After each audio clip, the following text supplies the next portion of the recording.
Nagapanawagan naman isa kay estudyante nga hatagan sila sang konsiderasyon na good makabaligya man sa Iloilo Terminal Market.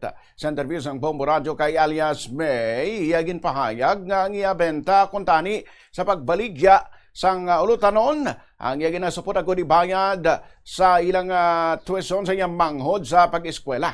Sunod sa iya, nagatapos sa iya klase alas 8 sa gabi, kag pagkatapos ini, nagadiretso na ini sa merkado, agod magbaligya, tubtob alas 3 sa kagahon, bangod may klase pa ini, pagka alas 7 sa aga. Pahayag man niya, mismo ang iamay nagatanom sa ila ginabaligya, kag ginadulong lang ini sa iya, bangod wala na ini nagapauli sa ilabalay sa Leon, para nga makakinot man sa pamasahe. Pagi sa pagbaligya bilang bolantero, dako gid nga bulig ini sa ila pag-eskwela kag pagpangabuhi. Ining rason nga iyagid ginahingyo sa city government nga tagan sila sang pwesto kag oras nga magkabaligya. Dugang pa ni alias May, ginasigurado man sining sarado na ang merkado bago sila magladlad ug magplastar sa ilang pwesto.